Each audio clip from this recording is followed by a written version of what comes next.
This is They Create Worlds, episode 162, Spinnaker Software. If anybody wants to find me, I'll be in the last place you would look. In a place where people used to be, a land that's called reality. You'll find me there. Welcome to They Create Worlds. I'm Jeffrey, and I'm joined by my co-host, Alex. Hello.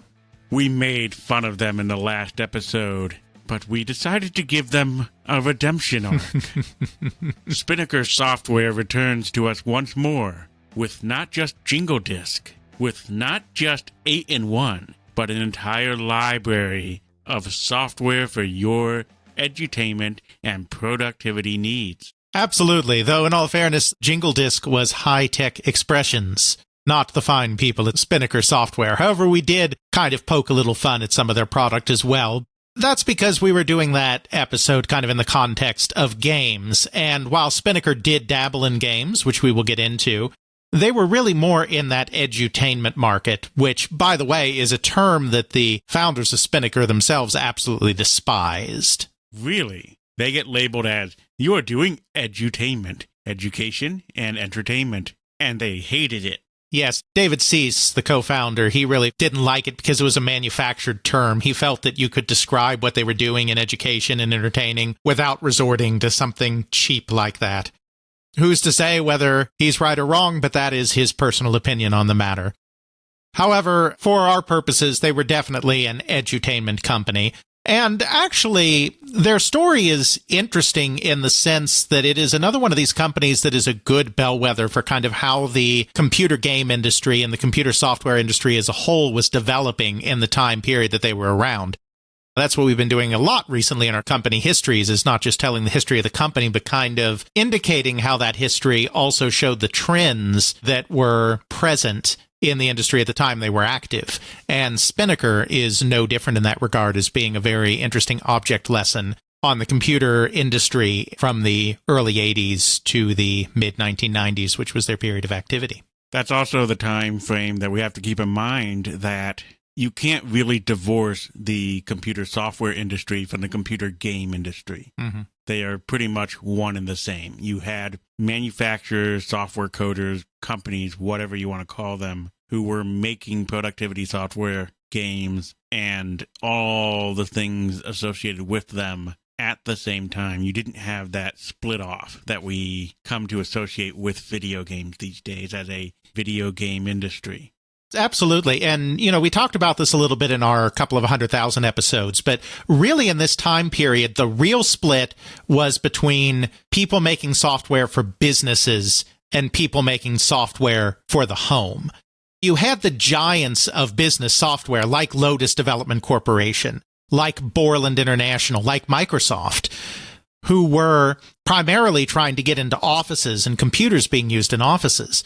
But there wasn't a lot of overlap in this time period between the office computer user and the home computer user. We talked about this before. That's really more of a late 80s, early 90s phenomenon. In this time period, you had your businesses doing their business work in the business factory, and at home, you had whatever the heck you could convince people to do in the home. And so that was primarily games, but it was also a little bit of word processing, a little bit of desktop publishing, a little bit of education, a little bit of personal finance. Just kind of these little things along the periphery. And so that's why a lot of the big computer game companies in this time period, companies like Broderbund, Sierra, Electronic Arts, Activision, also dabbled in some of this productivity area or some of this education area with mixed success. I mean, Broderbund had an enormous amount of success. Sierra had a half-decent amount of success. Electronic Arts, it didn't really work out. Activision, it nearly drove them out of business.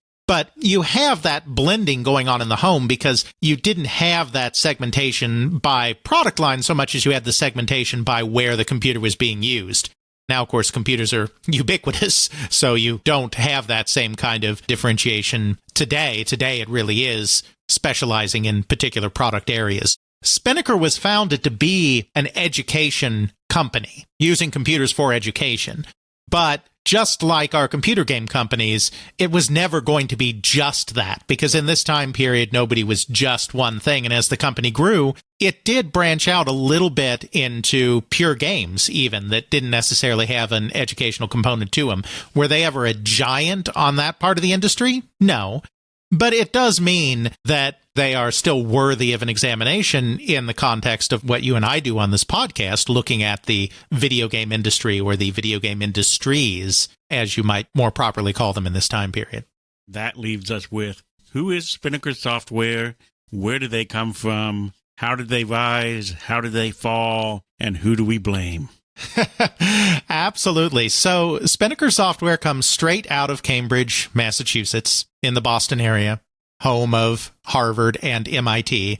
We've talked about the some before, of course, but back in the day, Boston was almost as big a tech hub as what we now call Silicon Valley in the Bay Area. The Route 128 technology corridor was very, very important because you did have those schools, Harvard and MIT, right there, that had a lot of top-notch technical students and a lot of top-notch professors and other talent. A lot of computer innovation came out of that part of the country, particularly a little earlier. We're talking like the 60s and the 70s. The mini computer market really came out of there. Digital Equipment Corporation, which we've talked about before. Boston Dynamics. Absolutely. And of course, there were very important contractors. A lot of the internet, what we now call the internet, a lot of that infrastructure was built up in that area at companies like BBN, Bolt, Beranek, and Newman. Big government connections, big university connections.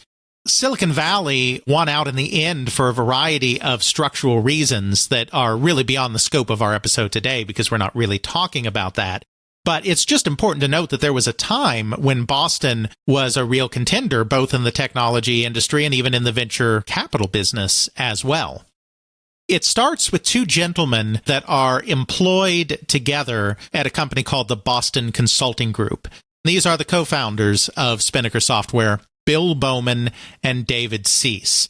Now, if you look at Cease, I just want to say this real fast. If you look at his name and you're familiar with the children's books of Theodore Geisel, who wrote under the pen name Dr. Seuss, you'll notice that it is spelled the same as Seuss and Dr. Seuss, but he does actually pronounce it Cease. I have interviews with him and with Bowman and other people, not that I've done myself, but that have been done, where his name is pronounced. And he does pronounce it Cease, despite that looking like it should be Seuss to some of us. Both of these people came at it from slightly different backgrounds. Bill Bowman had actually been a programmer back in the day and had actually managed computer centers as well for the U.S. government. So he had some background with this technology before he had joined the Boston Consulting Group. He ended up going there in 1978 because they kind of wined and dined him and he was very impressed. He thought it might be a nice change of pace to go work for this company. Boston Consulting was a leading consulting firm, very prestigious, in the U.S., and it does just what its name suggests. They were consultants. People in various businesses would come to them and say, I need to improve my performance in this area, in this sector, in the business that I'm in. Can you help me? The people with the expertise at the company would look at their business, get up to speed on it. These were mostly business people, MBAs. Bowman and Cease both, I believe, had MBAs. They would look at this and use their kind of general knowledge of how businesses work and good business practices and apply it to the specific setting that they were in. Bowman thought that sounded kind of cool, but when he got there, it ended up not being that sexy because the kinds of people that go to consulting businesses tend to be established businesses. I mean, if you're a startup getting into a new field, you don't have the extra capital to go hire a very high-priced consultant to help you put your business together. That's not what you do. You need every single bit of coin that you have being plowed right back into this business you're trying to establish. The emerging home computer business and computer software business, these kind of businesses were not the types of businesses going to a place like the Boston Consulting Group. What he found is that he was mostly working on industries where doing a good job meant that you were growing 2 or 3% year over year. Established businesses, commodities businesses, Nothing sexy and fun and sophisticated. In a Harvard Business School business study that both founders participated in the 1980s, in 1985, I believe, he even said that the last company that he worked with before he decided he'd had enough was a company that made toilet bowl deodorizers. Important thing to have in a multifamily home. A very important thing to have, but not something that is exactly a runaway industry, not something that's going to suddenly change the way the world works. I mean, maybe when they were first invented, sure, but not at this point when it's an established field, an established commodity. There's really not much to say at that point. Even if you do it, it's not like you have much in the way of brand recognition. Oh, I just want a toilet bowl deodorizer. I'm just going to grab whichever one's the cheapest off the shelf. I'm happy. We're good. You realize you just said the words do while talking about a toilet deodorizer, right? No. Enjoy that moment when you edit the episode, Editing Jeffrey. Editing Jeffrey here saying, I can't believe I said that. Enjoy, kids. After just being there about 3 years, he joined in 78. So by 1981, Bowman was just kind of over it. He was ready to leave. He was getting interested in this new emerging microcomputer business. Now, he missed out on the beginning of this microcomputer revolution because he'd been in tech. He'd been a programmer, but he left that life to get his MBA before joining Boston Consulting right before this industry started taking off. And, you know, at that point, he was so focused on getting that MBA done, he was not paying attention to what was going on in technology. One of his classmates when he was getting his MBA was Dan Filstra, who very famously was the founder of VisiCorp, personal software, which renamed itself VisiCorp, which put out VisiCalc, that revolutionary first spreadsheet program that we've talked about before. He kind of had kept an eye on Dan. They had been section mates in business school, and he had kind of kept an eye and was hearing about all these success that Filstra was having and that VisiCorp was having. And he thought maybe now's the time to try to get back into computers and maybe do something interesting or sexy in that area.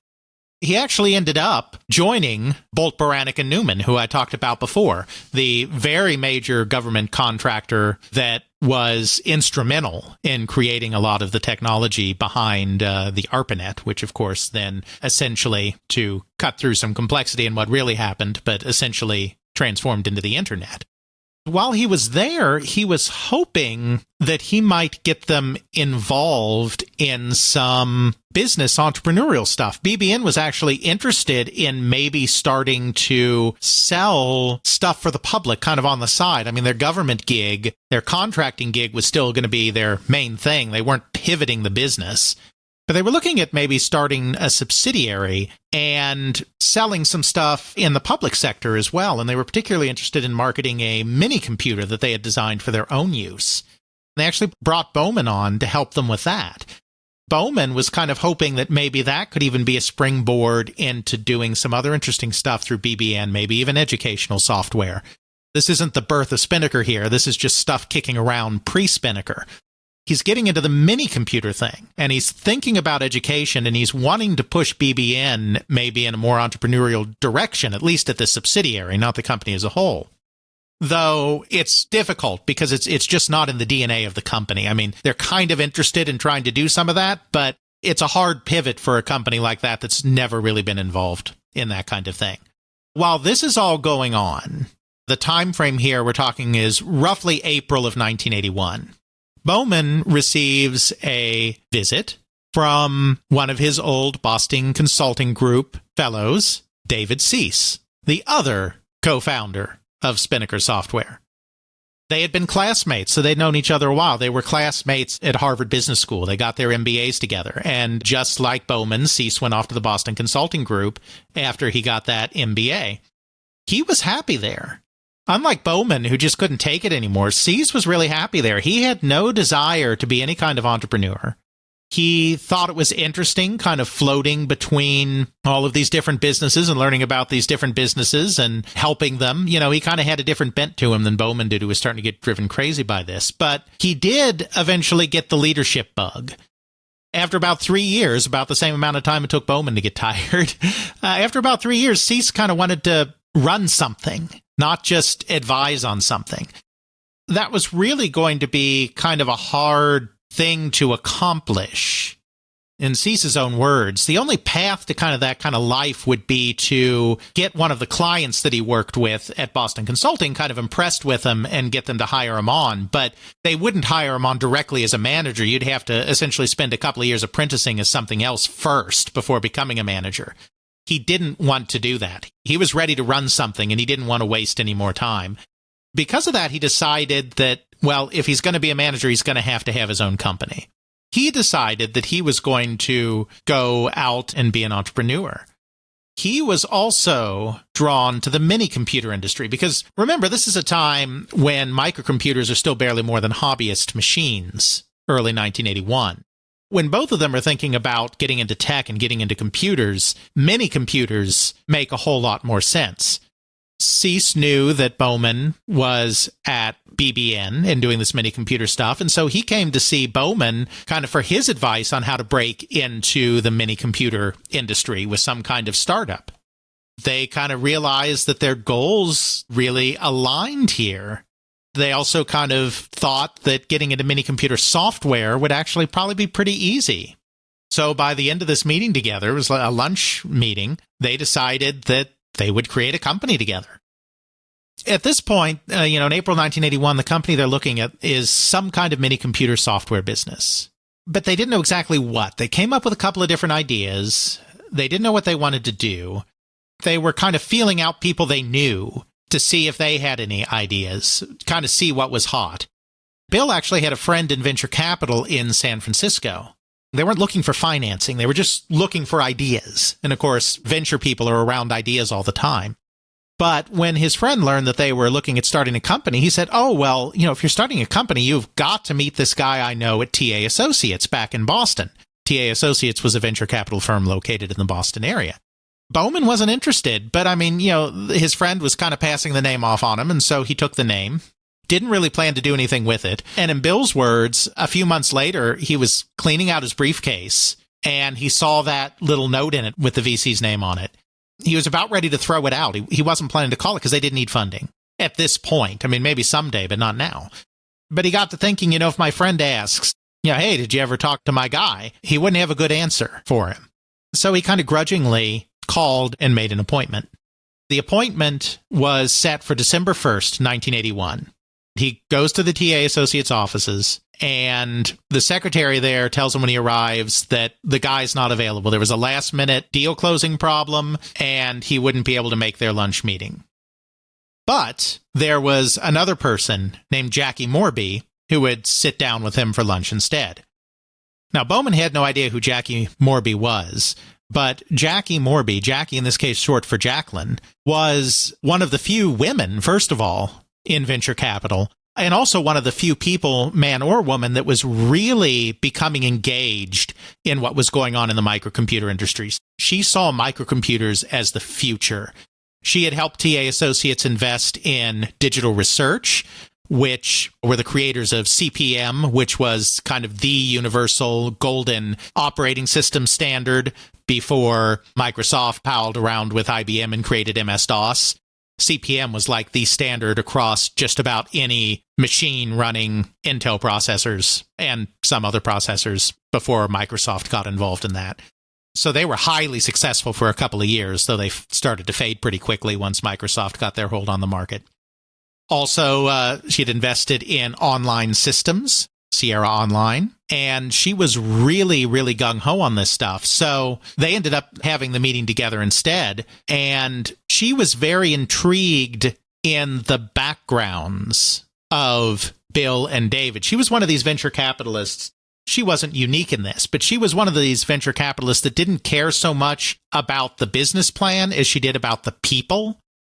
She just figured there's a certain type of person that is good at doing one of these startups, and even if they don't have all of their finances, all their ducks in a row, their P&L sheets planned out, their business plan with every I dotted and T crossed, if they're interesting people, they're probably going to do okay. And she was very intrigued in their background, and she was looking for more opportunities in the microcomputer business. So over the course of this meeting with Bill, she convinced him that they should really go into something microcomputer and that they should go ahead and take 3 weeks, funded by TA, to just explore, study the microcomputer industry, see what that industry looked like, and see where there might be a place for them to contribute. That's a pretty generous offer. Mm-hmm. Pretty much she's saying, hey, I'm going to give you the better part of a month. Mm-hmm. Pay your expenses, your needs, whatever, to just see if something's viable. I'm not expecting anything in return. I'm essentially hiring you to have the freedom in order to investigate further. Exactly.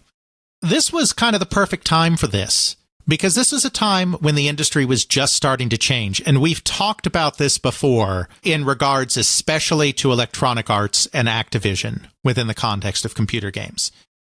You know, those first few years of the market, 77, 78, 79, 80.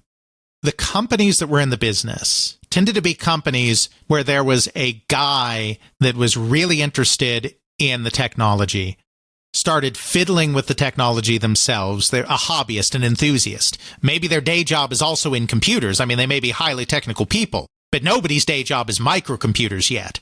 As a hobbyist, they're working with microcomputers on the side. They create a couple of programs that are kind of cool, and maybe they take them to the local computer store, or maybe they take them to a friend, or in the case of Broderbund, a relative who has some business background. Everyone's like, hey, this is pretty neat. Maybe we should form a company around this. So, you know, these early companies, these Broderbunds, these online systems, these serious softwares, all of these companies that we've talked about before, they are not founded by business professionals. There may be some business experience there, but they're not MBAs. They're not people that have spent years and years studying the way business works. They're kind of amateur businesses. Some of these people grow into the roles of businessmen and have very successful companies. But right here in 81, 82, this is where the market is starting to turn, and it's matured enough that MBAs are starting to take an interest, that experienced business people are starting to take an interest. I do often consider Electronic Arts to be one of the bellwethers of this. Because Trip Hawkins, he wasn't just an empty, soulless suit. He really enjoyed the technology, and he really enjoyed that industry. And he really enjoyed games. I mean, he was a game guy. But he wasn't a tech guy. He wasn't a programmer. He was a marketer. He was a marketer that went to Harvard for undergrad and Stanford for business school. He was a capital B businessman. These are the kind of people that are starting to come in now that the market has matured a little bit and are trying to bring a little more discipline and a little more order to kind of the chaotic self-made entrepreneur phase of the computer software industry. So at the same time, Trip Hawkins is getting ready to do this in computer games. Here come two more MBAs, Bill Bowman and David Cease, who are like, we want to do this in the microcomputer industry too. And at first they were thinking about business software. They thought that that was kind of a hole. They weren't thinking games at all because games was being done, right? I mean, there were already a lot of games on the market. They were thinking there was a hole for business software, that might be a place they could go. But they realized that the kind of business they were wanting to put together was a more mass market business. They wanted to be selling to individuals, not to corporations. There really wasn't a market for that. Because as I said, there was a clear division at this time between business computers and home computers. It's very hard for people today to really understand that. Mm-hmm. Back in this time period, when you had a computer at home, really, it was more of a novelty. It was more of a, oh, look at the cool thing that I have that can do this pretty thing here. It can show some pictures. Little Johnny plays his video games on it. Oh, look, the wife made a banner. Mm-hmm. That's it. We didn't really think of the home computer as a viable, truly revolutionary system outside of, say, people who were really geeks gung-ho about it. To the mass market, to the everyday user, computers are, and to an extent today, a mystery black box that does the magic. Mm-hmm. What they were trying to do is come up with, what can I make on the computer that would have an appeal to those kind of people? Those people who go, this is a magic box that does mysterious things, cost a lot of money to do it. There are people out there who are eccentrics. They go, I want to spend a lot of money, maybe show off. Some other people say, oh, yeah, that's cool. They want to get on a bandwagon, that kind of thing. Mm-hmm. So you have a level of adoption there. what kind of software is really going to be applicable to them. Mm-hmm. We've mentioned before all of these other software, like you can do your recipes on there, you can do your business thingy, whatever that is, but we're not really defining that. Little Johnny can get an education. We're not really defining that, but we're just saying in broad terms. It's almost like marketing speech in a way. Mm-hmm. Absolutely. Really here, what Spinnaker has the opportunity to do is come up with something that is really the go-to app that can really push the home computer. What can you do? What kind of interface? What kind of thing can you really do to make it so that computers really have a value outside of a novelty? Absolutely. And what can they do that someone else is not already doing? Because they want to get into this in an area where they can have an impact. What they found when they were exploring is that it wasn't really business software that they could do this, but educational software. The market was truly in its infancy. There was not a lot going on there, but it was something that they figured would have high demand. We've talked about this before. A lot of the people that are getting into these home computers, the people that have a little bit of extra money to throw around on this kind of thing, are your young professionals, your emerging yuppie class, so to speak. A lot of these young professionals are also at this time starting families. So there are a lot of computer users that have young children. It's kind of a great place to go because nobody's really gone there yet, and there's definitely a market for it. So when they come back to Jackie, that's what they say. They say, what we want to do is do an educational company. I'm not sure that's exactly what Jackie Morby was expecting to come back with because she was really big on the growing game business. But still, this sounded like something that was going to be interesting because it was something where nobody was really doing anything yet. TA Associates agreed to fund them to the tune of $800,000. On April 8th, 1982, Bill resigned from BBN, and they officially founded Spinnaker Software. David stayed on at Boston Consulting Group. He was still there for another couple of months because he had some affairs to put in order, some consulting gigs that he was wrapping up. But he joined in June full-time, and they had a company starting in April. I don't know where the name comes from, even though I have some interviews with both of these people. Nobody seems to have asked them that. Spinnaker is a word. Spinnaker is a particular type of sail. Sail as in sailing, not sail as in selling things. I guess the company's probably named after the sail. I don't know what the connection there is. I don't know why they decided that was a good name. Anyway, they had Spinnaker Software, which was basically just the two of them and David's wife, Priscilla, who was managing shipping and operations. Working out of an office to start with that was so small that they had to play musical chairs when somebody needed to go get up and answer a phone on another desk because everyone was so crammed together. And that's how this company began. They initially were planning to have their first software available in early 1983, but in the course of their research, everyone was telling them, you don't dare miss Christmas. So they made the decision that their first product would be in the market for December of 1982. And remember, the company was founded at the beginning of April. So already we're at the ET situation of rush it out the door. Sort of. But the thing is, they were never planning to make their own stuff. Very similar to the Electronic Arts approach really in games. They understood that they were the business people. They were the people that knew something about moving product through a product chain. They really didn't know much, quite honestly, because they'd never been involved in that before. They were consultants to people in retail, but they were not in retail themselves. But still, they figured with their MBAs and their consulting background that they at least knew a little bit more about that kind of thing than the average programmer does. But they weren't planning to hire their own people and make their own stuff in-house. They knew that they were going to go outside for product. So that's what they did with the first three products that they got together. Two of those products were actually conceptualized by David Cease, particularly, and then contracted out to a small California company called Designware. Cease was actually a real gamer. I mean, he had bought one of these microcomputers early on. He was very interested in them, and he remains a gamer to this day. And when I say he is a gamer, he was a gamer with a capital G. for a couple of years in the mid-2000s. And remember, he's middle-aged or older at this point by the time we're talking about the mid-2000s. He's not a young guy.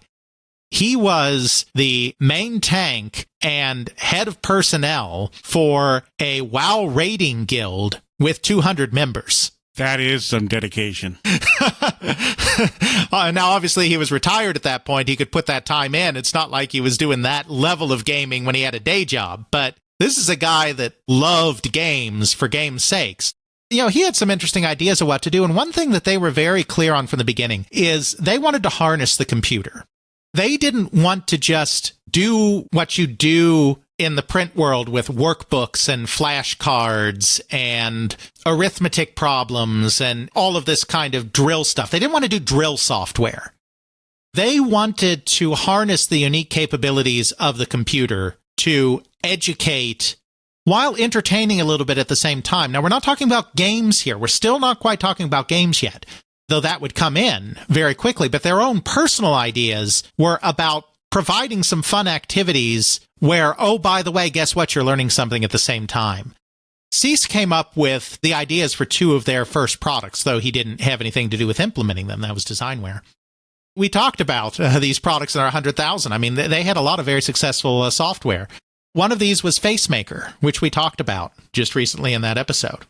FaceMaker was basically a Mr. Potato Head on the computer, where you could mix and match various eyes and noses and mouths and facial hair and ears and whatever else. And with CGI graphics, it can lead to some rather frightening depictions. Exactly. They're limited in the graphics, but the idea was to do a Mr. Potato Head kind of thing. But you see, it was about learning how the computer keyboard was laid out and how the computer keyboard worked, because you would have to do various commands to create these faces. So the kid is having fun just kind of making these funny faces, kind of doing Mr. Potato Head on the computer, but at the same time, they're learning how the computer operates. They're learning how to type. They're learning how to understand a process in order to achieve a goal. Exactly. They're more about process and problem solving than they are about what's 1 + 1. How do you spell duck? If one of the other games is true, the way to spell duck is to press D a whole bunch of times. Yes, which we'll be getting to in a second because that's a Spinnaker game too. FaceMaker was one of their first ones, and then another one called Storywriter. I believe we talked about that as well. And what Storywriter was, I can't remember if it was on the 100,000, but I think it was. What Storywriter did is it allowed you to use a collection of nouns and verbs to construct very basic sentences, which you could string together into paragraphs to create stories. But then there'd be animations accompanying your little story that you've typed out.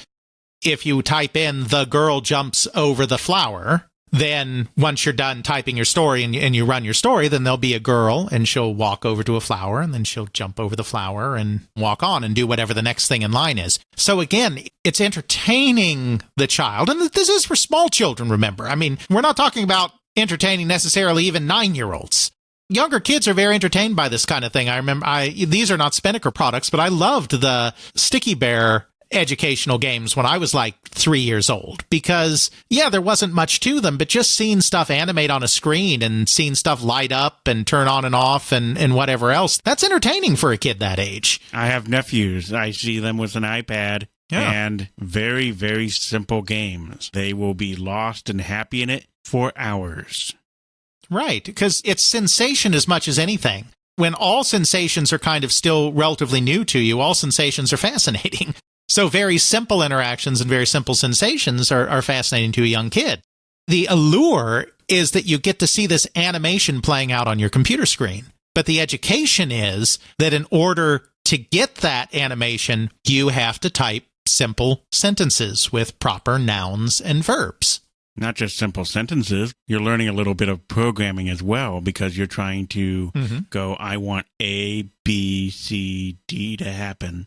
The girl ran. The girl ran to the flower. The girl ran to the flower and jumped over it. Exactly. These stories could be about 40 words long. You could have up to 4 animated objects on the screen at the same time in your simple animation. So, these are kind of cute little things, and there wasn't much like this. The Learning Company already existed, but it was only just getting started and preparing to release its first big products, too. I mean, this was really a new area. So those were two of the products. And then the other product that they had the great fortune to acquire, and which was really their first great hit, much bigger hit than either of these products were, was a product called Snooper Troops by a local teacher named Tom Snyder. Tom Snyder is one of the more fascinating individuals in the early history of computer software and computer games. Later on, he would actually transition fully into games with his company, Tom Snyder Productions. But in the early days, it was mostly focused on educational product because he was actually a teacher. He grew interested in technology at a fairly young age, kind of as a young teen, about 13, 14 years old. He was something of a loner as a kid. And loners, of course, are attracted to activities that one can do on their own. Technology can be good for that, also books and reading. In the library, he discovered some Bell Labs technical journals. One of these journals provided kind of instructions on how you could basically create a simple computer using mechanical relays. He got kind of interested in this, and he actually, at the age of 14, in Wellesley, Massachusetts, so he's a Boston area kid as well, he actually created his own digital computer.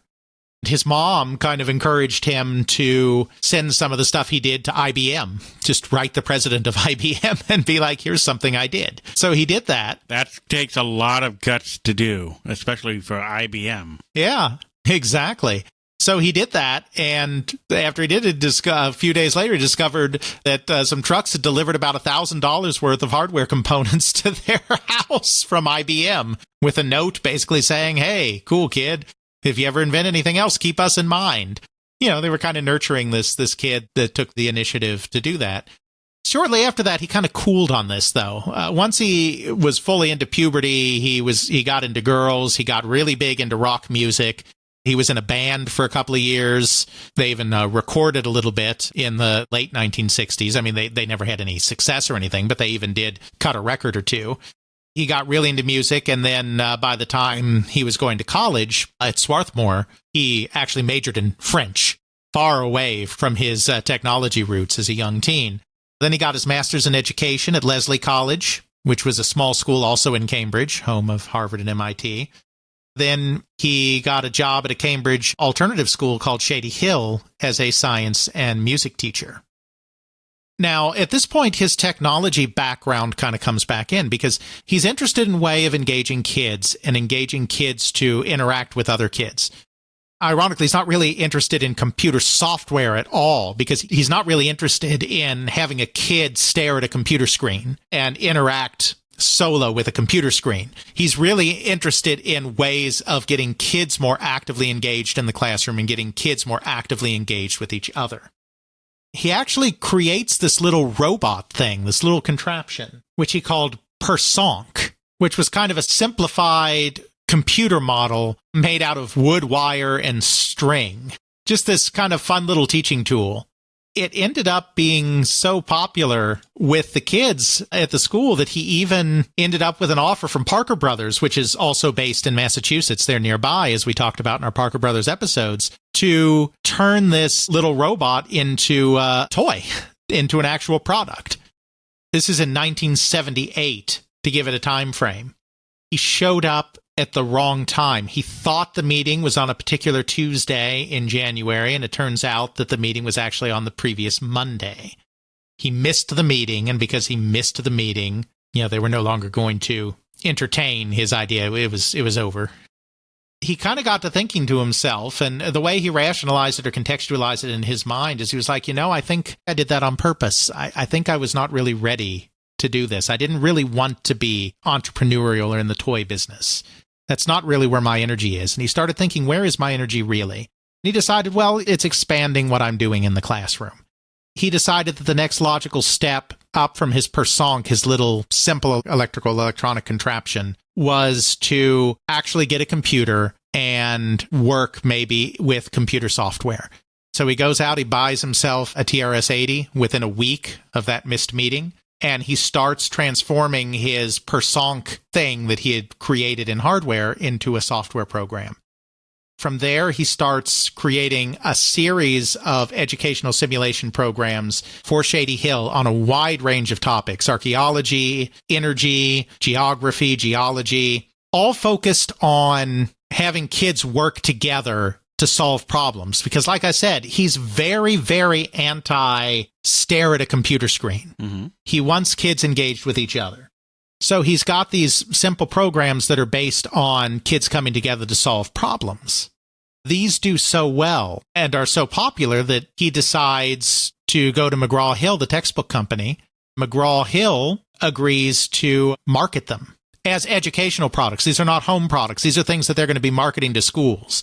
So we're talking about software that they're going to sell for like $300, not $10 off the rack or something like that. We're going to really increase that price.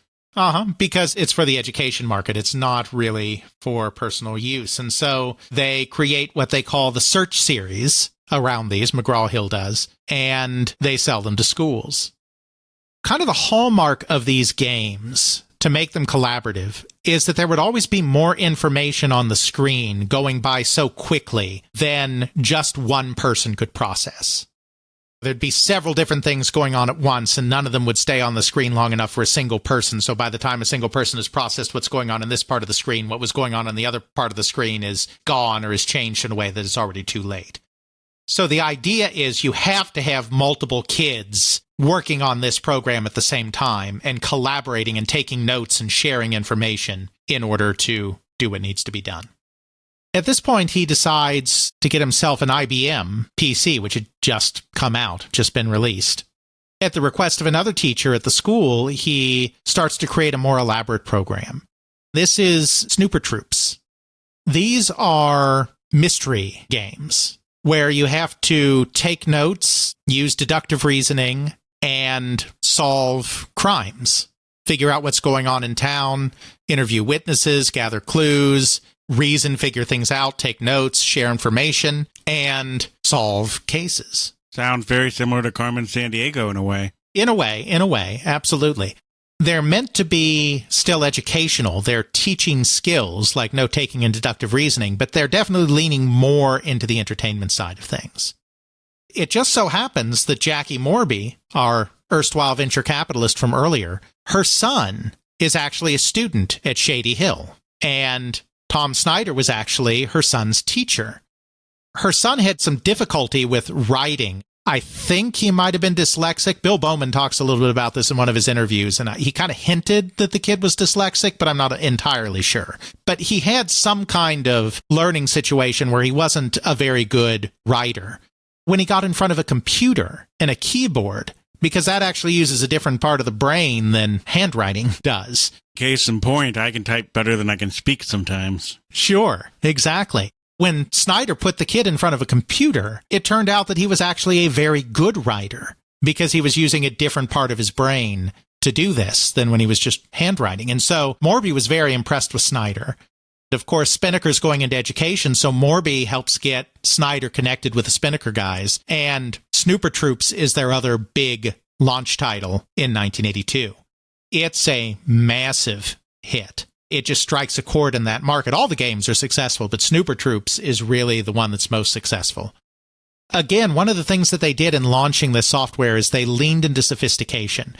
At this time, there was still a lot of Ziploc baggy software, especially in education. Some of the game companies were starting to move more towards sturdier boxes, but there was still a lot of the Ziploc baggy stuff going on. So one of the things they made sure to do is have very unique and professional looking and durable looking packaging. They actually put their product inside these plastic clamshell cases, kind of like how your old Disney video cassettes used to come in back in the day. These molded plastic clamshells. They had a professional-looking product that stood out in that way. They marketed it very savvy because they were MBA types, and they had good, solid products that educated while also being fun. And so as a result of all of this, they had some very nice hits in 1982 with those products. Another thing that they did very early on the next year is with the Commodore 64 coming online and the Commodore 64 looking like it was going to be the next big thing, they got in close with Commodore and went to Commodore headquarters and kind of learned how the machine worked and learned how doing cartridges on the machine worked, because this was going to mean really getting into the cartridge market on the Commodore 64. You definitely don't want to have a disc on that one. Exactly. They got on the Commodore 64 very early. The Commodore 64, of course, blew up. They were able to ride that wave of the Commodore 64 because they had some of the premier educational software on it right when it was coming out. And so that was also a big deal. They started to expand their stable of developers, of course, as well. Another person that they brought on very early in this time period, in their kind of 1983 run-up of things, was another educator. You know, a lot of these people doing this are educators out in California by the name of Dale Disharoon. Dale, kind of the other important early creator that they had nothing to do with computers growing up, unlike Tom Snyder. He went to school as a film student. After he graduated, he went into education and didn't have any idea about computers at all. In 1979, when he'd been teaching for about 3 years, the school he was teaching at in California decided that they were going to get into computers, get some computers into the school for educational purposes, and enlisted Dale to help in that process. As part of that, he took a programming workshop at Radio Shack on the TRS-80 and was hooked kind of in the same way that the Spinnaker people were hooked on the way that visual information could be conveyed on a computer. You know, again, he's not interested in the computer as a way to just do flashcards, except now the flashcards are on the computer instead of being held in your hand. He was interested in the visual capabilities of a computer and thought that there was a real place for educational software that took advantage of that.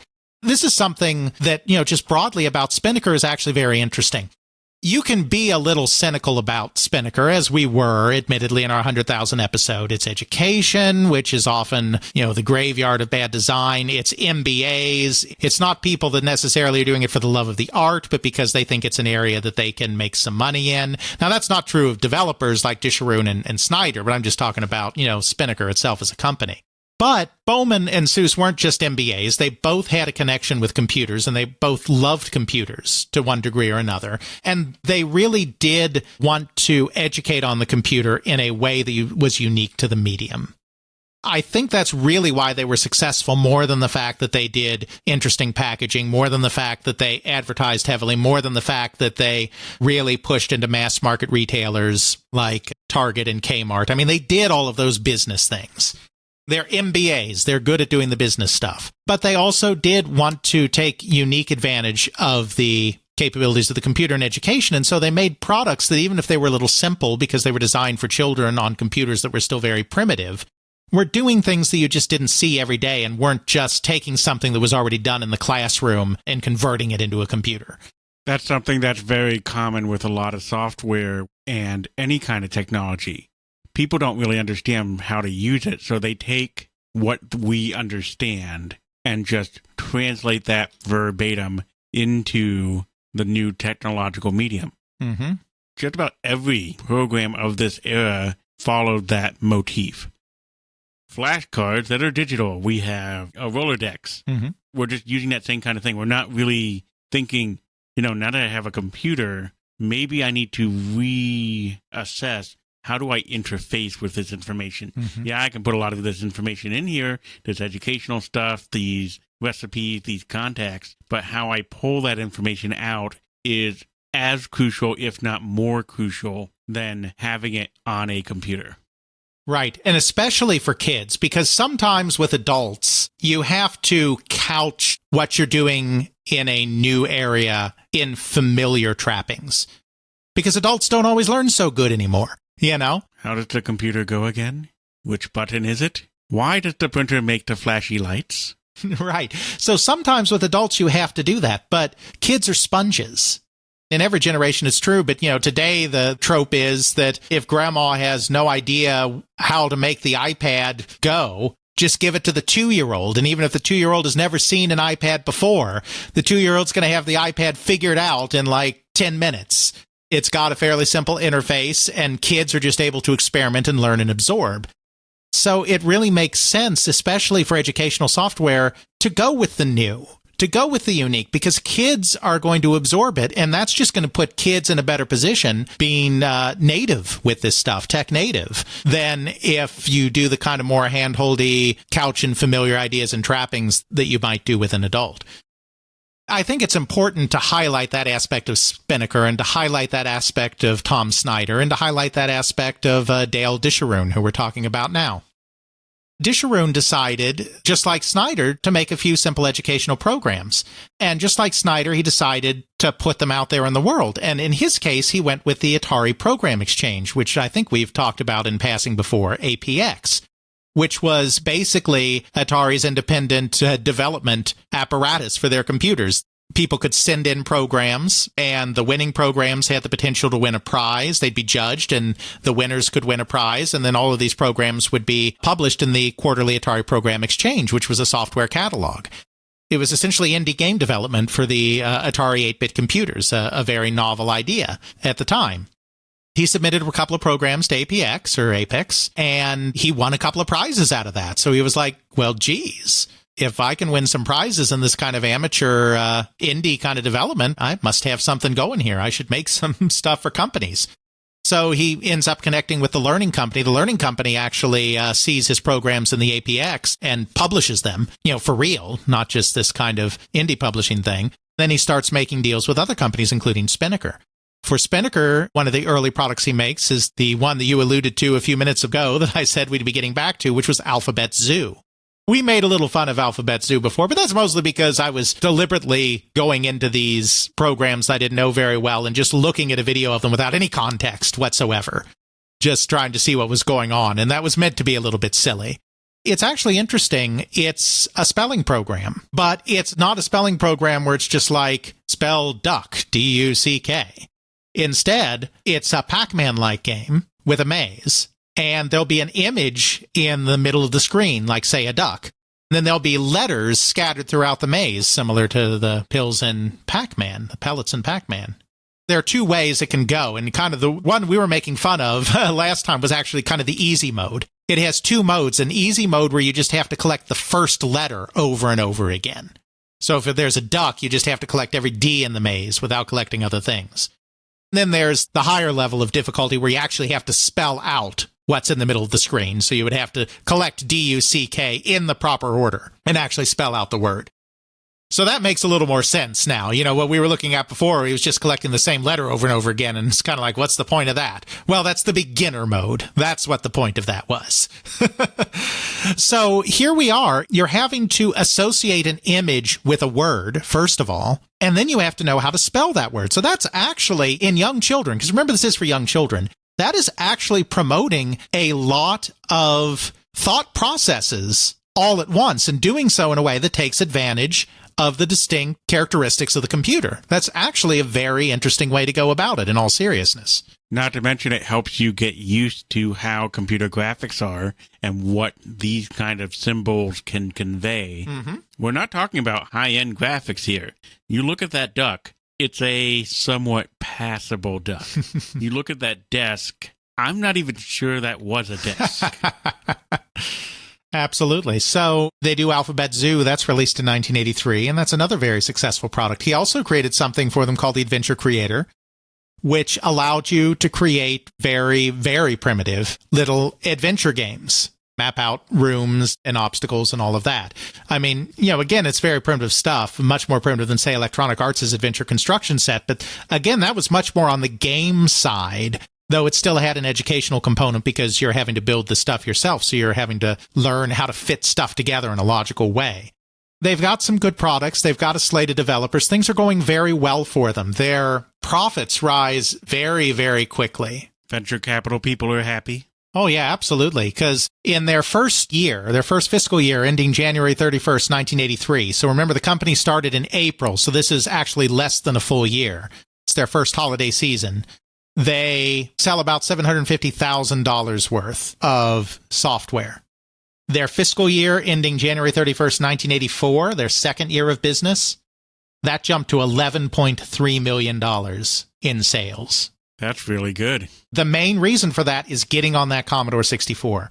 Because by getting in with Commodore really early, they were on the Commodore 64 with product before a lot of companies were, at a time when mass merchandisers, which was where they were really getting their stuff into, were really desperate and hungry for product. So they just sold a boatload of Commodore 64 cartridges in Christmas 1983, which is the year that the Commodore 64 really took off. It was released before that, but that's when it really started taking off.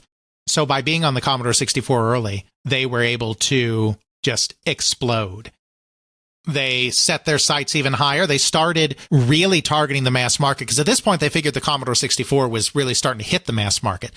Remember, success in the computer industry, even in the early 1980s, was measured in hundreds of thousands of units sold. Radio Shack sold many hundreds of thousands of units, but they didn't sell millions of units. The Apple II, which history often forgets was a slow starter, didn't hit 1 million units until 1983. Several years after VisiCalc started propelling it into the stratosphere. The VIC-20, Commodore's computer, was the first computer to hit 1 million units in sales. Then suddenly the Commodore 64 is selling 2 million, 3 million, 4 million. This was new in computers, and it didn't last. One of these days, we're going to do our epic look at the home computer price wars and the home computer market crash. We haven't done that yet. We will. It didn't last. But in that 1983, 1984 period, it really looked like computers were about to become real mass market items. Spinnaker saw this, and they moved aggressively. They moved even more aggressively into mass market retailers. They started advertising broadly outside of computer publications. They started advertising in places like Good Housekeeping, Better Homes and Gardens, and Newsweek. Mainstream publications read by millions of people, not just computer magazines. You know, they're not doing anything fancy like television advertising. You don't do that in computer software at this time. But they're not just advertising in the computer magazines. They're advertising in true mainstream publications. They decide that they're going to expand. I mean, they're not leaving educational software, but they're going to start getting involved in other aspects because they want to maintain this growth. They've had massive growth, but of course, part of the stress that comes with massive growth is you have to figure out how to maintain that massive growth. They grew much faster than they expected. They projected just over 3 million in sales in 1983 in the fiscal year ending in 1984, covering the 1983 calendar year. They were expecting to have just over 3 million in sales. When they made their business plan, they had 11 million in sales. But now they've got to sustain it. So they did a couple of things. They did that big advertising blitz. They got even more ingrained in the mass market retail channels. They expanded into Europe and started offering educational product in European markets. They diversified the lineup. They got into some productivity software. They did decide, yes, to get into games as well. So here's where we intersect with our more mainstream field. They decided to do sub-brands within the company. It was kind of the General Motors approach, and that's how they described it themselves at the time. Unlike some of the automakers, General Motors doesn't put the GM logo on their individual cars. They do different lines. They have their Cadillac, which is the Cadillac of cars. You know how people say something's the Cadillac of this, Cadillac of that. That's kind of their luxury. They have their GMC, which is their one almost putting the General Motors logo on something. GMC were their trucks. They had Dodge and Plymouth. They're good, solid workhorses for your average Joe on the road. They have their Pontiacs, their sporty numbers. They have all of these different brands, and they don't so much advertise General Motors as they advertise the lifestyle that each of their individual brands convey. That's what Spinnaker, that's what Bowman and Cease decided to do at about this time. They kept the Spinnaker name for their kind of high-end educational product. They looked to the market to see where their biggest threats might come from now that the educational market had taken off in this way. And they decided that the company that would be most likely to be able to challenge them, there was an existing company, not a computer game company, but just an existing company, period, was Fisher-Price, which had a corner on kind of the early childhood market. Rather than waiting for Fisher-Price to come out with their own line of educational computer software, they went to Fisher-Price and they said, hey, can we work with you to put out some of our early childhood stuff under the Fisher-Price name? Fisher-Price was thrilled to do this because Fisher-Price had actually been burned in video games. Or rather, their parent company, Quaker Oats, had been, because Quaker Oats, who owned them, had bought into a company called US Games and had entered the Atari market and had very disastrous results, just caught up in the whole crash. So Fisher-Price was a little leery about getting into this stuff themselves, so when Spinnaker came, they were like, great, let's do that. So they had their Fisher-Price line for early education. They did a license with Better Living to do home productivity software, stuff like personal finance stuff, health stuff, all of that. Better Living, another magazine brand, well known. They partnered with PBS to do a series of science educational software under the Nova name. Nova was a very big PBS science documentary series at the time. And they decided to create not one, but 2 lines of adventure games under the Trillium label, for kind of science fiction and fantasy stuff for an older audience, not necessarily kids, which was later renamed Tellurium, and then the Wyndham Classics line, which was centered more on children's literature. What they wanted to do with this is they wanted to revolutionize this area too, and I wouldn't say that they did, but they really had goals to do something different with adventure games, and we talked about this a little bit when we kind of talked about the bookware movement in one of our episodes. But this period right in here where they're doing this, 1984, is right when interactive fiction, the Infocom style of interactive fiction, is really peaking. There are people within the publishing business, even in the book publishing business, that see interactive fiction as a potential new way to experience stories, to experience the written word. A lot of companies get caught up in this, and of course, it doesn't last because this is, as we talked about before, this is right when King's Quest is released, and King's Quest begins the definitive move away from interactive fiction and the text adventure to fully animated graphical adventures, because the paradigm, it turns out, is not books. It's cartoons, it's movies, it's visual, because the computer is, at the end of the day, a visual medium, not a text medium, even though obviously you can do whatever you want with text. Having that big fancy monitor there just invites you to use it for more than just displaying 40 or 80 columns of black and white characters. Yes, kid, we said 40 to 80 columns. Yep. It doesn't last, but in this brief period, it looks like this may be a thing. And it's right at this time that they're actually approached by another interesting figure by the name of Byron Preiss. Byron Preiss is a really kind of crazy guy. Not insane crazy, but just really interesting and weird kind of guy. Eccentric. Yeah, he was apparently endlessly likable and endlessly enthusiastic. And because of this, he made friends in all sorts of places. High-profile friends, celebrity friends. He really was pushing the book medium in interesting new directions. He was very interested in the visual, which should come as no surprise with all of this that we've been talking about.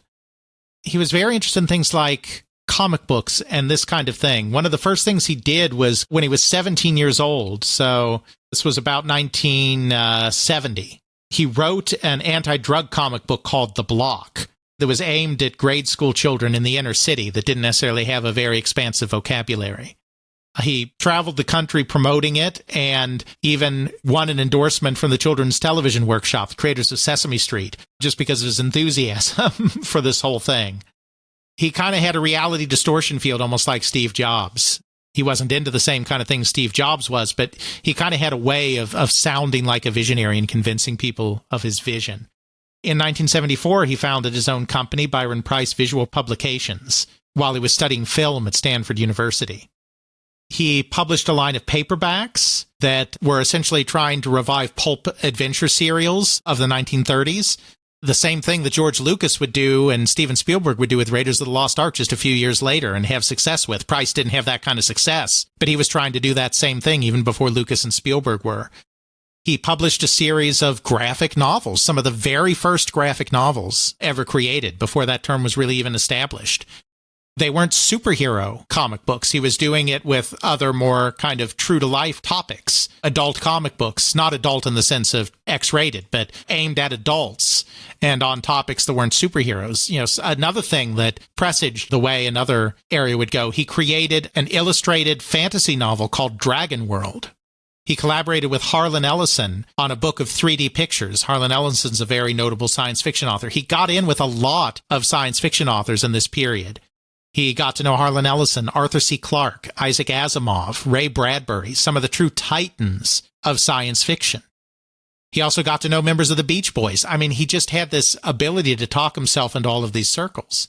As part of experimenting with what he could do with books, he created a series called Be an Interplanetary Spy, which was a takeoff on the Choose Your Own Adventure thing. Now, Choose Your Own Adventures were very new at this point, too. They were kind of revolutionary in this period, and they existed before this, but Choose Your Own Adventure books, you could guide the narrative, but the way it worked is, you'd read a page and then it says, if you want to go left down the road, turn to page 25. If you want to go right down the road, turn to page 47. And then you'd read the next thing. Be an Interplanetary Spy had the same kind of forge your own path thing going on, but instead of just saying, if you want to do this, go here, there would actually be puzzles, little visual puzzles and whatnot within the book itself that you had to decipher to figure out what you were going to do next. It was almost like a piece of interactive fiction. It's almost like an Infocom game in book form. If you want to go through the door, you have to figure out how to unlock the door. Or something like that, exactly. He also knew about the computer business. He was at Stanford. Stanford had a lot of computer stuff going on. He actually went to Xerox PARC in the mid-'70s to visit. He didn't work there, where they were doing the groundbreaking work in things like GUI interfaces. He saw potential in the computer as being a tool in his quest to reshape narrative fiction as well. By 1983, when this industry is starting to take off, as we discussed, he decided that it would make sense to get into the computer field and start creating parser-based adventure games that were less about exploring and puzzle solving and more about a narrative, truly making interactive fiction. He kind of pitched this to the Spinnaker people, and the Spinnaker people were already looking at expanding into games, already saw potentials in popular genres like adventure games, and decided to collaborate on this. So they created the Tellarium line together. The point of the Tellarium line was to adapt works by great science fiction authors into text adventures.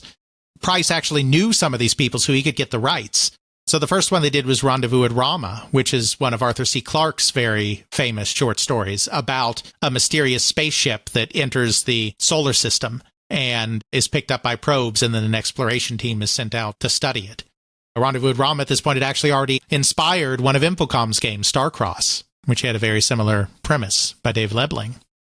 They also did Fahrenheit 451, Ray Bradbury's seminal book. In both cases, it's because Price knew the authors. Now, they played up that the authors collaborated, but in truth, Arthur C. Clarke and Ray Bradbury, while they did pose for some publicity pictures and allow their name to be used in marketing and everything, they really didn't contribute to the games. They did these games. They did those two, and they also did Dragon World, which was Price's own product. Those were kind of the first three they did. They're really uneven as products. They never really succeeded in bridging the gap between games and literature, because the thing is, with the limitations of memory and the amount of characters you can have, characters in this case being letters, numbers, not like personalities, the limit, the number of characters you can have, the amount of content you can have, meant that you couldn't really tell a compelling narrative through interactive fiction. I mean, even Infocom, which called their products interactive fiction, no one would say that their narratives were complex and inspiring in the same way that a short story or a novel are. I mean, it really comes down to putting a little bit of narrative trapping on top of gameplay. The gameplay just wasn't there on these games. I mean, Rendezvous at Rama kind of tried to mimic the book it was based on, but only with very mixed success. They had pictures as well. They had graphics. It wasn't just text, but the pictures were pretty primitive. Fahrenheit 451, they actually treated as a sequel to the book rather than adapting the book. It was a little interesting. It moved beyond your traditional adventure game puzzles. You actually had to gather information. A lot of it involved searching and finding quotations from literature that you could use as passwords to get in with various members of the underground resistance. There were some interesting ideas there that you weren't just gathering items, that you were actually engaging with this literary material. Is kind of interesting. But the parser on these games was absolutely terrible. And so you ended up playing Guess the Parser way more than you needed to. I think some of them did halfway decently for them, but none of them were breakout hits. They also collaborated with Michael Crichton on a game called Amazon. which was kind of similar to his story Congo, but kind of in a different setting in South America instead. Then they kind of shoehorned in a couple of others. They actually had a really primitive RPG called Shadowkeep that was actually created by another company and shopped to them, a company called Ultravision. It was not based on a book, but they wanted to publish it because Ultravision brought it to them, and so they did the reverse. They had ghostwriter Alan Dean Foster create a story to go along with the game. It was basically wizardry, except take wizardry and replace all of the rational commands with having to type all your commands in a parser like an adventure game. That wasn't great. I was looking at a few of the pictures in some of these softwares here.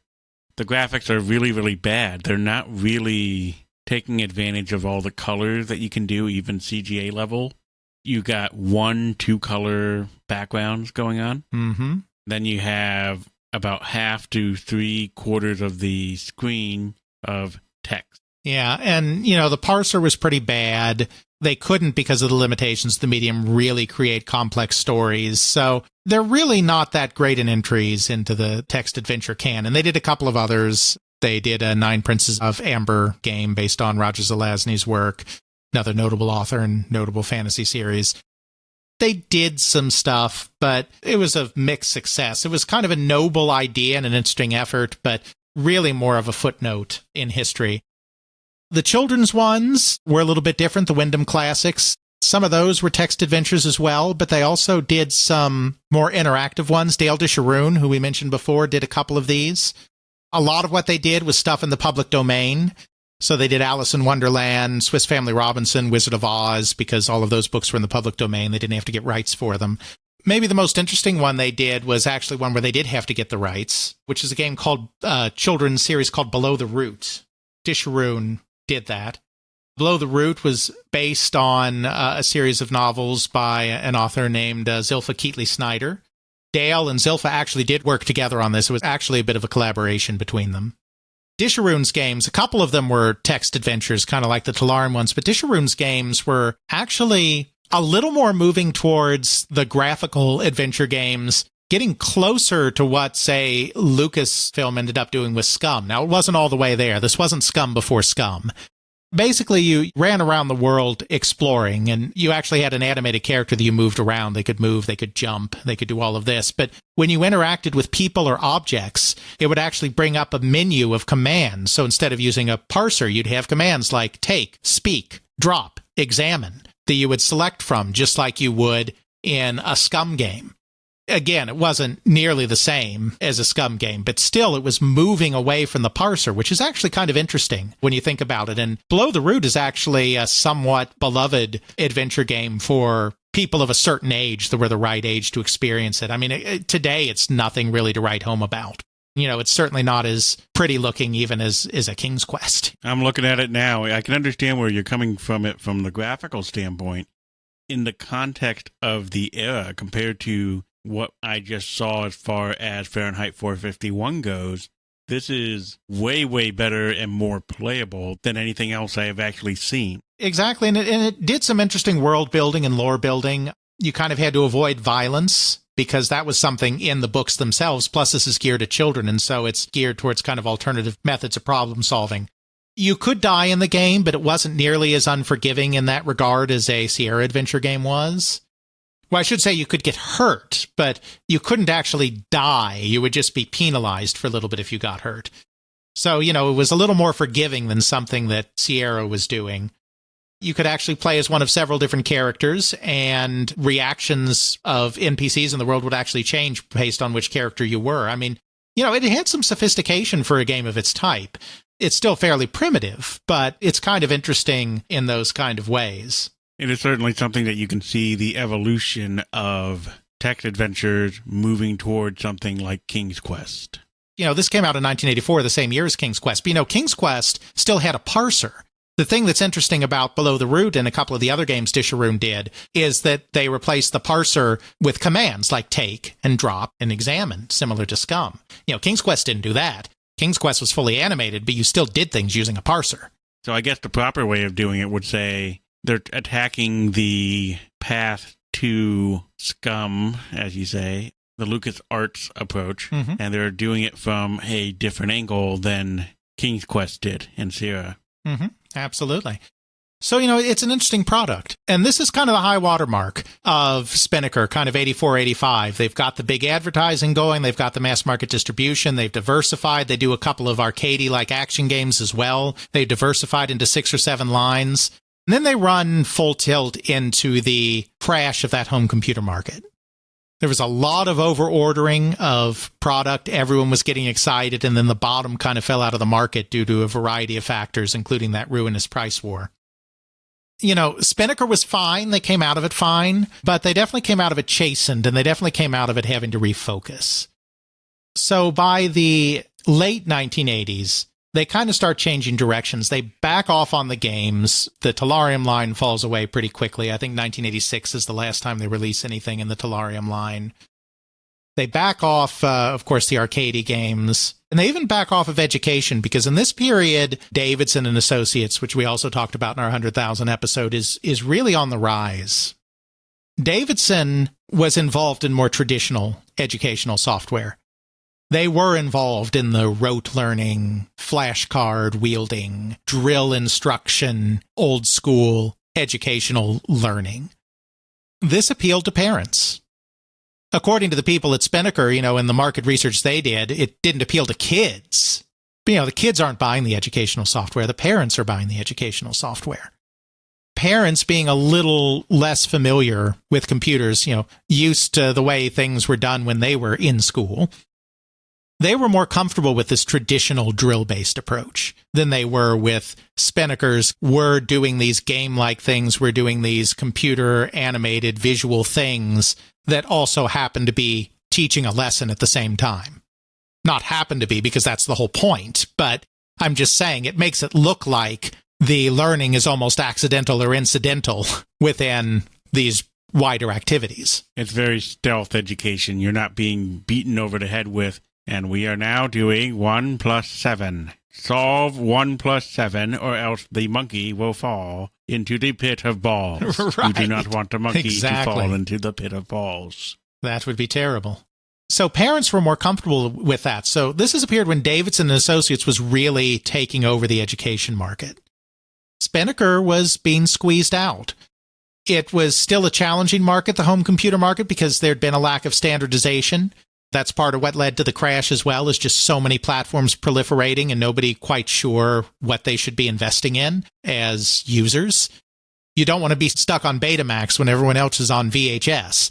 In the VCR wars, at least, it was simple because it was basically just VHS or beta. But in the home computer wars, you have Radio Shack, which has both their TRS-80 line and their color computer line. You have Commodore, which has both their Commodore 64 and their VIC-20. You have Texas Instruments with the TI-99. You have Timex Sinclair 1000. You have Atari, whose 8-bit line has about 5 different variations in it. You have Apple with the Apple II, no, the Apple III, no, the Macintosh, no, the Apple II GS. I mean, it's such a fragmented market that it turns out that it's kind of hard to get mass market penetration when nobody knows what's going to win. I mean, the Commodore 64 did get some mass market penetration, but that really inhibited mass market growth, especially after the price war came along and ruined everybody. So it was a hard road to hoe, and Spinnaker kind of had to reassess at this point. They had to get a little more funding. They almost merged with Sierra. I think we talked about that in our Sierra episode, but remember, TA Associates was a backer of both of them. And as we talked about in our Sierra episode, Sierra got really brutally killed in the combination of the video game industry crash and home computer crash, because they had invested heavily in the cartridge market on both ends of that, both on the console side and on the home computer side, and got burned by it. And they were near bankruptcy before King's Quest. To kind of salvage the situation, TA Associates wanted to merge Spinnaker and Sierra into one company that could kind of weather all of this. TA did not have a majority on Sierra's board. The Williamses did have to agree to do this in order for it to happen. Ken was ready to do it and walk away, but Roberta Williams refused. Because she refused, they didn't have the votes on the board to be able to do it, and it didn't happen. But they had to get another round of funding. Bill Bowman actually leaves in this period. He leaves the company in 1987. He and David Cease had really been running the company together. They were essentially co-CEOs, and that didn't make sense anymore from TA's perspective, from a decision-making standpoint and from a cost structure standpoint. they decided they were only going to do one of them, and they decided that David was their horse, and so Bill left the company. David stayed with it to run it. With the coming of the IBM PC clones, the PC-compatible market, they did kind of a hard left turn into business and productivity software, because now we're talking the 1987, 1988, 1989 period.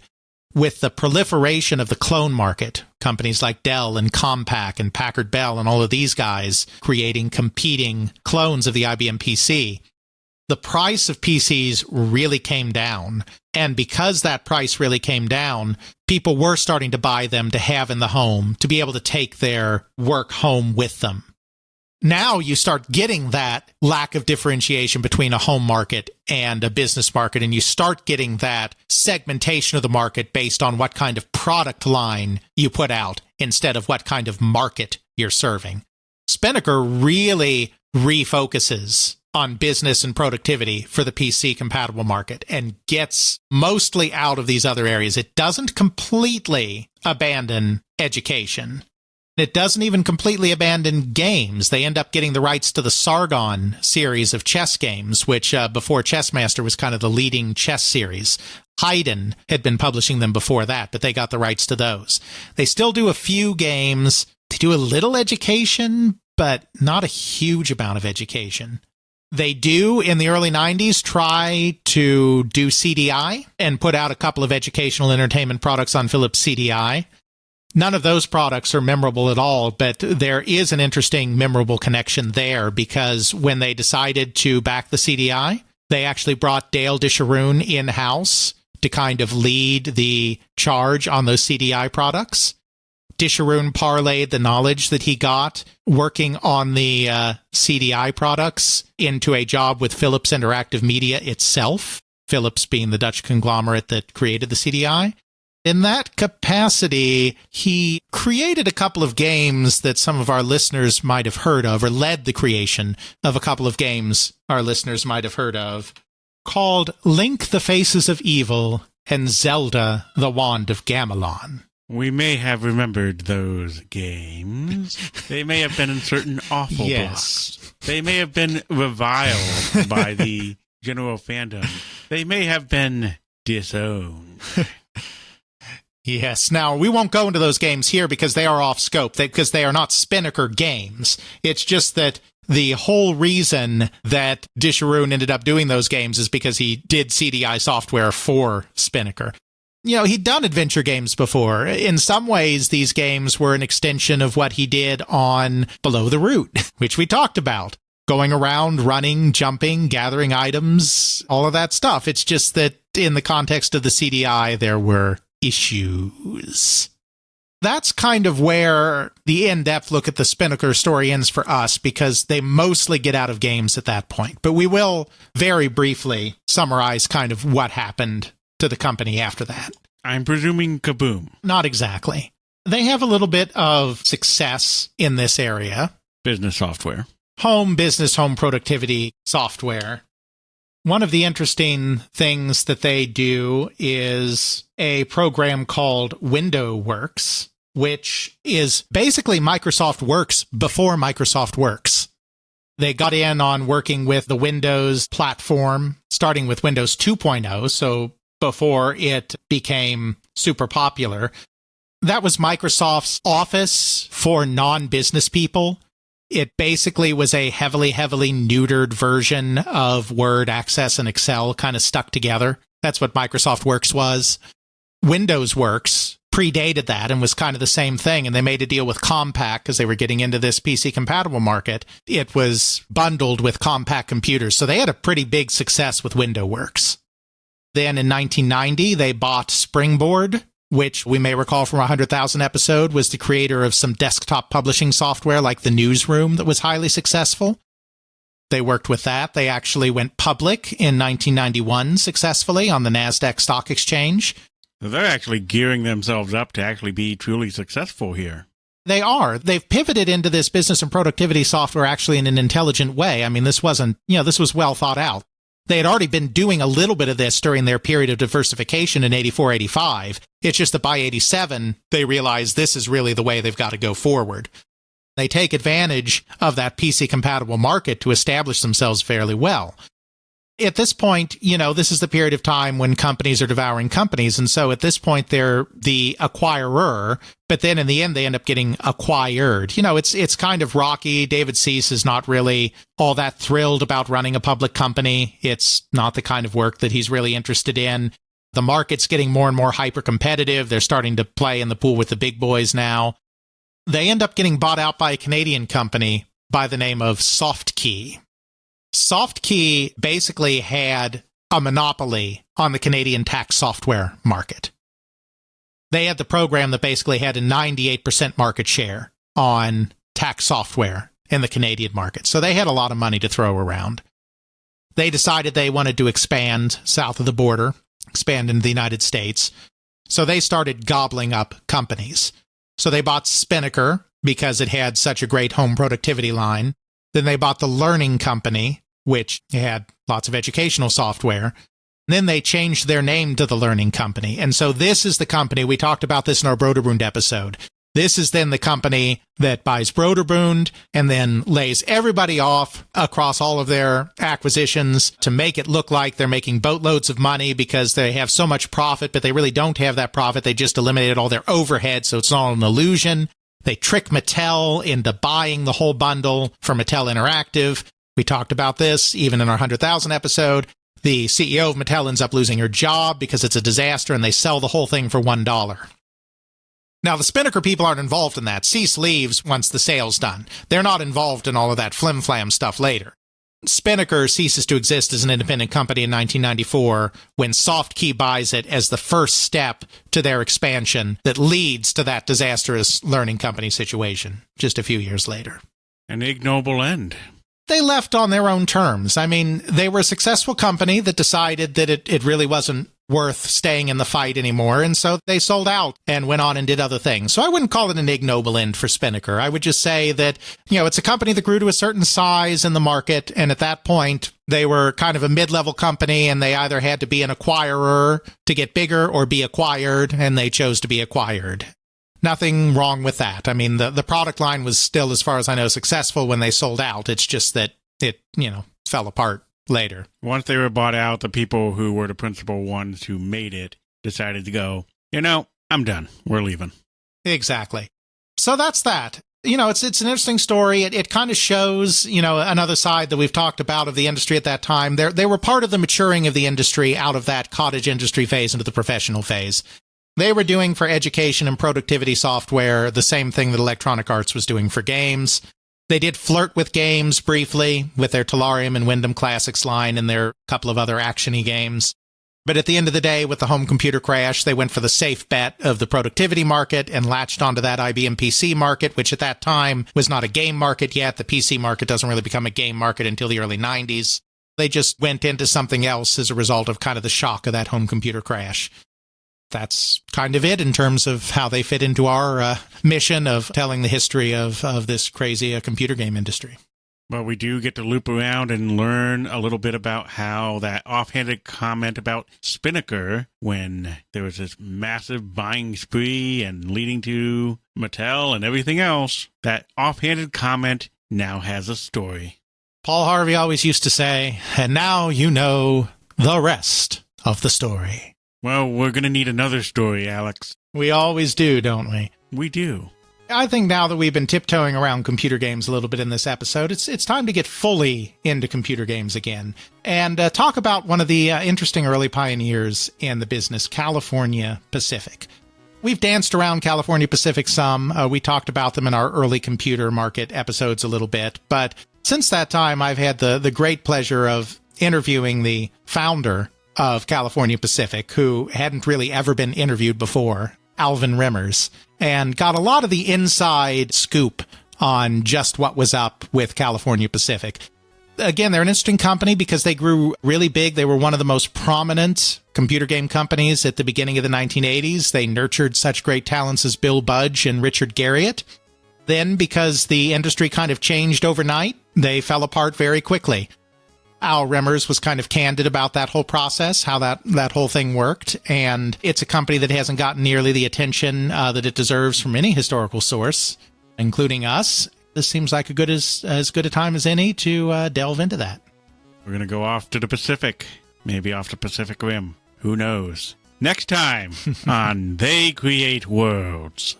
Check out our show notes at podcast.theycreateworlds.com, where we have linked to some of the things that we discuss in this and other episodes. You can check out Alex's video game history blog at videogamehistorian.wordpress.com. Alex's book, They Create Worlds, the story of the people and companies that shape the video game industry, Volume 1, can now be ordered through CRC Press and at major online retailers. Email us at feedback@theycreateworlds.com. Our Twitter is TCW Podcast. Please consider supporting us on Patreon at patreon.com/theycreateworlds. Please help get the word out by leaving a review on your favorite podcasting service. Intro music is Airplane Mode by Josh Woodward, found at joshwoodward.com/song/airplane mode, used under a Creative Commons Attribution license. Outro music is Bacterial Love by Roland Music, found at freemusicarchive.org, used under a Creative Commons Attribution license.